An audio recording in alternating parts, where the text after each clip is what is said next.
तुम्ही दिवसभर खूप काम करता, तर तरीही मोठा फरक का पडत नाही?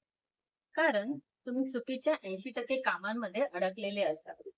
आपण सगळेच दिवसभर बिझी असतो.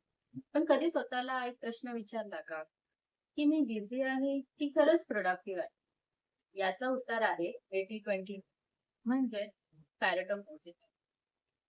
याचा अर्थ काय? तुमच्या 20% कामांमुळे 80% परिणाम मिळतात आणि उरलेल्या 80% कामांमुळे फक्त 20% परिणाम मिळतात. उदाहरण देतो. समजा तुम्ही ऑफिसमध्ये 10 कामं करता. पण त्यातली 2च कामं अशी आहेत, जी तुमच्या बॉसला महत्त्वाची वाटतात. तुमचे परफॉर्मन्स वाढवतात किंवा प्रमोशनसाठी उपयोगी पडतात. बाकीची 8 कामं आवश्यक असली, तरी त्यांचा तितका प्रभाव नसतो. म्हणून स्वतःला एक प्रश्न विचारा. अशी कोणती 20% कामं आहेत, ज्याने मला 80% परिणाम मिळेल? तर ती कामे आधी पूर्ण करा. बाकीची कामे नंतरही पूर्ण करता येतील. लक्षात ठेवा, यश हे जास्त काम करण्यात नाही, तर योग्य काम आधी करण्यात आहे.